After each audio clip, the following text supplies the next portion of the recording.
quand il y en a certains qui nous disent qu'ils ne veulent pas impacter l'économie, on n'a jamais gagné sans impacter l'économie.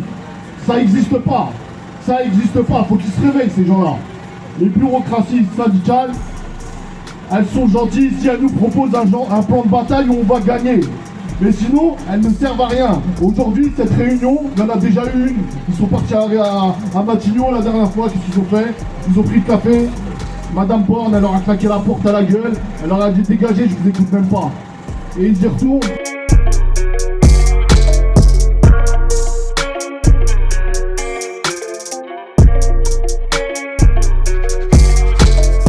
Bonjour à tous, ici Arthur Nicolas pour Révolution Permanente. On est ici près de Matignon, à Paris, ce mercredi 17 mai, dans un rassemblement appelé par le Réseau pour la grève générale contre le retour au dialogue social. Vous le savez, vous l'avez sûrement entendu, les directions des 5 confédérations représentatives au niveau national étaient reçues hier pour FO et la CFDT, aujourd'hui pour ce webinaire de la CGT par Elisabeth Borne pour discuter, voilà, on ne sait pas très bien de quoi, soi-disant l'intersyndicale a dit qu'elle allait réaffirmer son opposition à la réforme des retraites.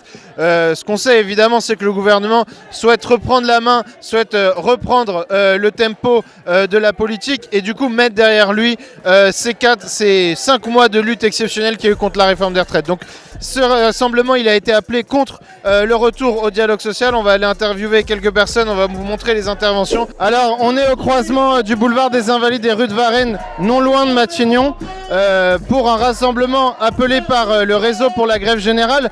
Anas Kazib, est-ce que tu peux nous expliquer pourquoi vous avez appelé à ce rassemblement aujourd'hui ?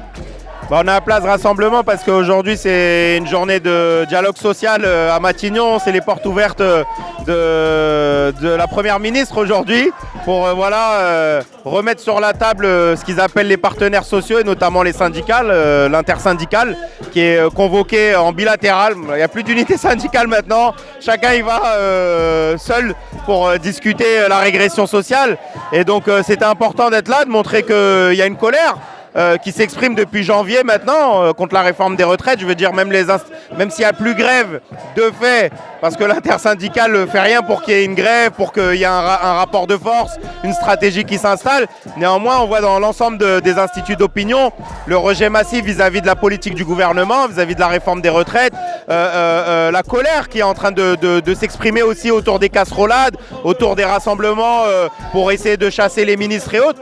Donc tout ça, ça veut dire quelque chose. Et c'est pas possible de nous avoir expliqué que jamais on retournerait à la table des négociations, jamais on retournerait discuter d'autres choses tant qu'il n'y a pas le retrait de la réforme des retraites. Et de fait, pour le gouvernement, la réforme des retraites, c'est terminé.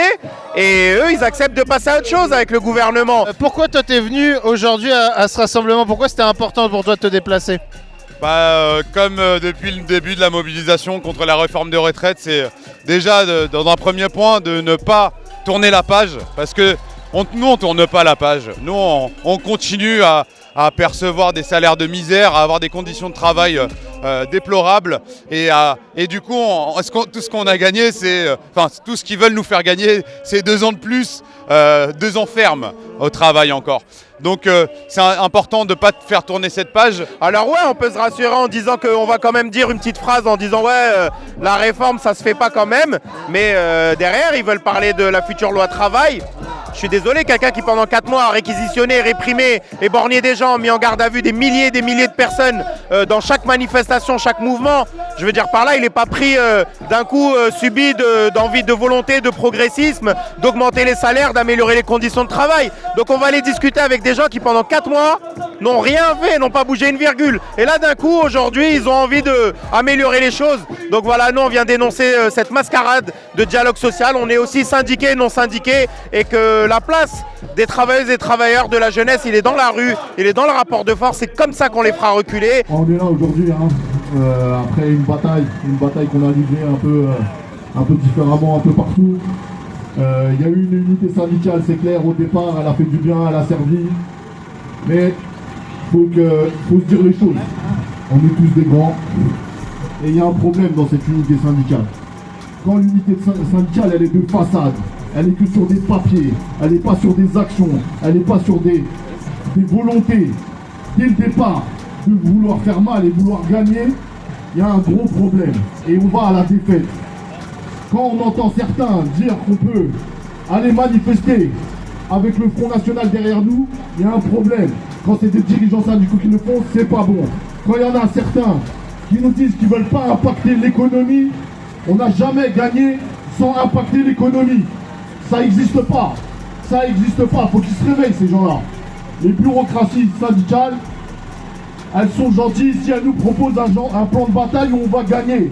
Mais sinon, elles ne servent à rien. Aujourd'hui, cette réunion, il y en a déjà eu une. Ils sont partis à Matignon la dernière fois. Qu'est-ce qu'ils ont fait? Ils ont pris le café. Madame Borne, elle leur a claqué la porte à la gueule. Elle leur a dit dégagez, je vous écoute même pas. Et ils y retournent. En fait, quoi, là, au bout de 3-4 mois, on a mis des millions de personnes dans la rue. Et on va à Matignon maintenant négocier et prendre le café avec eux et rester des heures et des heures à parler avec eux. On les connaît, les pseudo-négociations, on les connaît avec les ANAO. De toute façon, c'est toujours dans le même discours, c'est toujours le même discours service et on n'a pas d'argent à donner pour les moyens, on le voit dans les hôpitaux et tout. Donc aujourd'hui, on ne veut pas négocier. C'est comme à l'issue d'une grève, c'est toujours pas de négociation, c'est un retrait. Un retrait.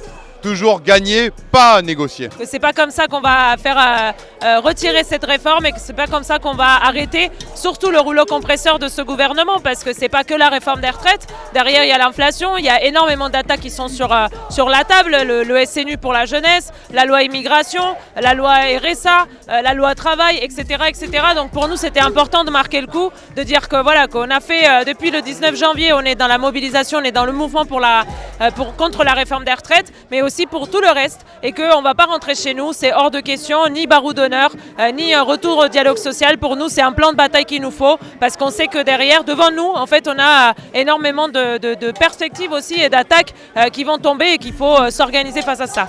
On a déployé un arc de force exceptionnel qu'on n'avait pas vu depuis des décennies. Il faut en prendre conscience.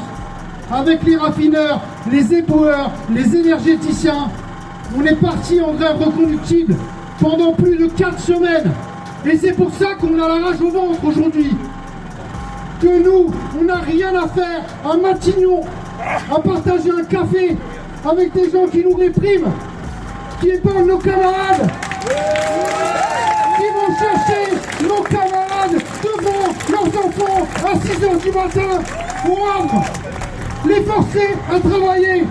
Parce que le seul tort des raffineurs grévistes du Havre, c'est d'avoir fait grève. Comme c'était mon cas en 22 ans où j'étais le premier raffineur en France en 2010 à Grand Puy à se faire réquisitionner. Et qu'est-ce qu'a fait l'intersyndicale à ce moment-là? Quoi? Quel était le tort de cette grève? De bloquer les avions à terre? Oui, c'est la démonstration, c'est la force des travailleurs. Quand on s'unit, quand on fait grève, il n'y a plus rien qui tourne. Lorsque le 7 mars, il y avait des travailleurs, des éboueurs, des cheminots, dans les agents interpro, dans les regroupements, qui votaient main levée la grève reconductible, qu'ils ont fait 30, 45, 60 jours de grève. Où étaient les communiqués de l'intersyndicale à l'époque? Où étaient les caisses de grève nationales? Où étaient ces prises de position?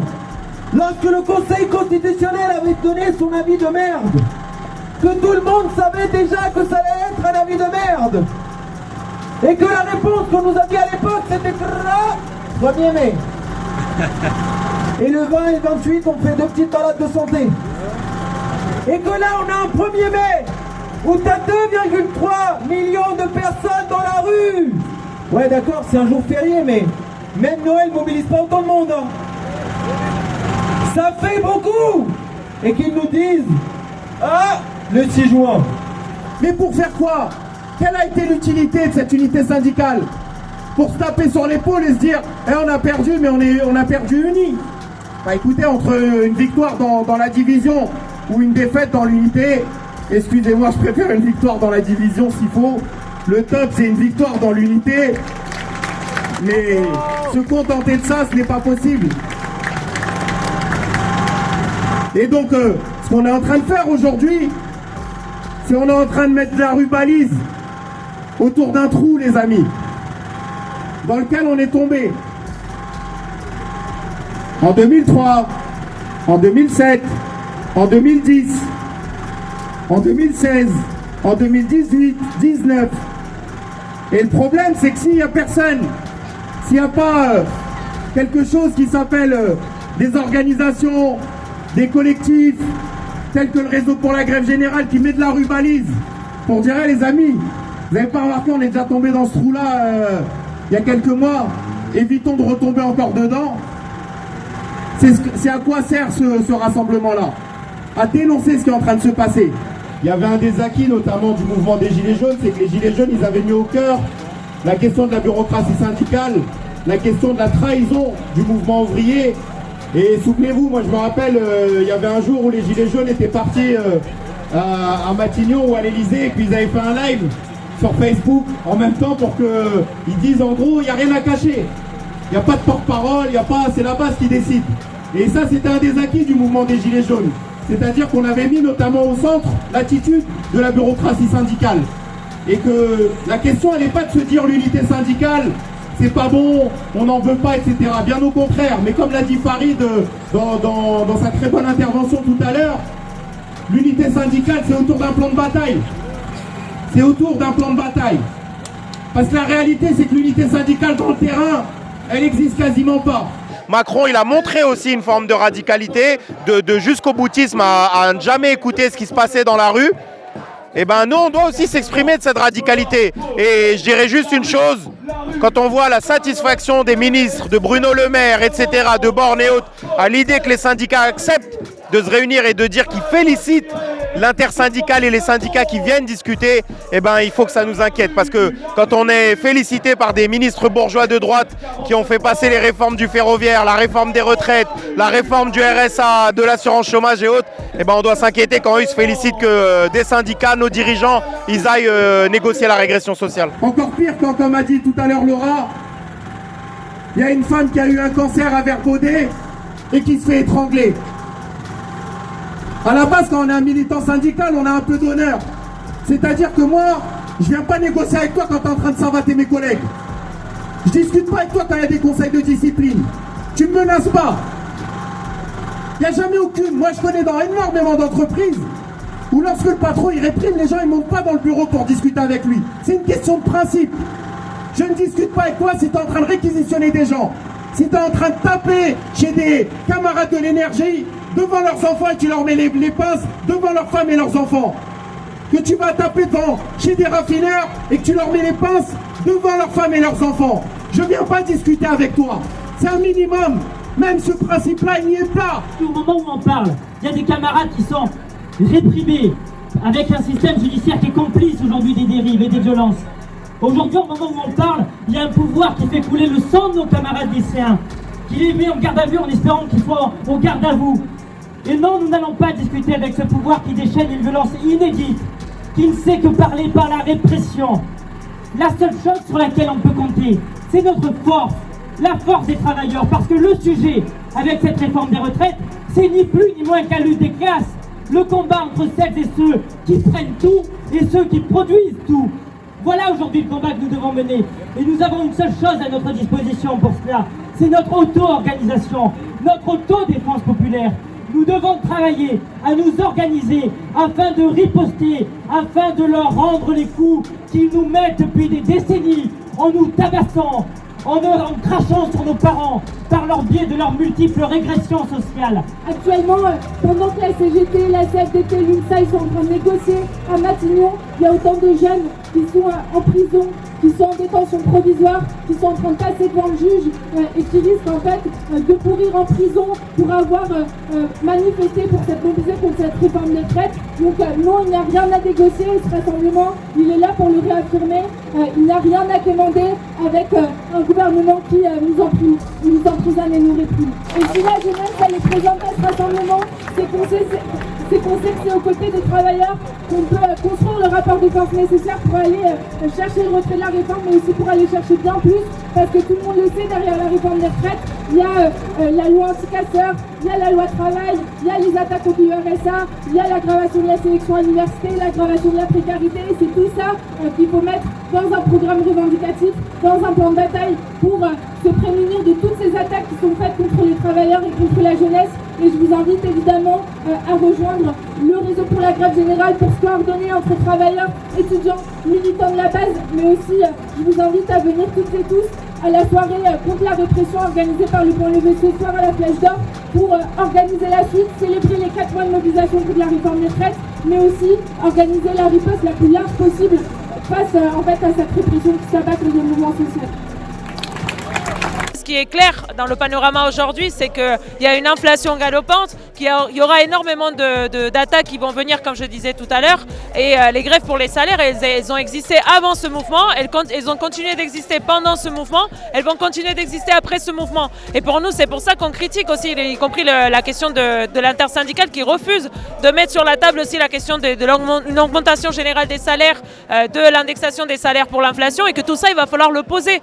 Et le réseau aussi, il va avoir cette tâche-là, à mon avis, dans la prochaine période, de soutenir chaque grève sur la question des salaires, aller renforcer les piquets de grève, comme ça a été le cas aussi à Verbaudet, où on a été présent avec des camarades du réseau et on apporte encore aujourd'hui tout notre soutien face à cette répression inadmissible, scandaleuse, qu'ils sont en train de subir aujourd'hui, juste parce qu'ils réclament en fait une augmentation des salaires par rapport à l'inflation.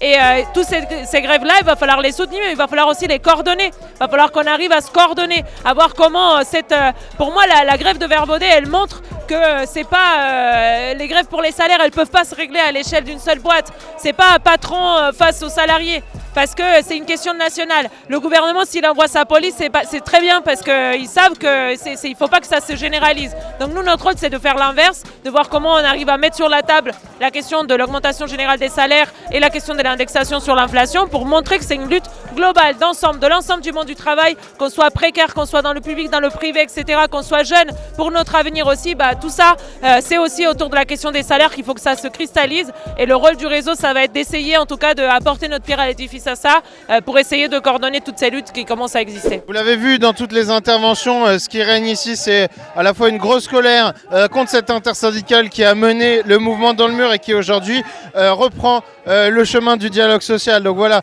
il y avait à peu près 300 personnes qui sont rassemblées, des salariés de la SNCF, de la RATP, de la Poste, des gens de l'hôpital public, beaucoup d'étudiants aussi, des militants du Point Levé, de Révolution Permanente, du NPA Jeunes, de l'UNEFTACL, qui sont venus dire leur opposition à ce retour au dialogue social.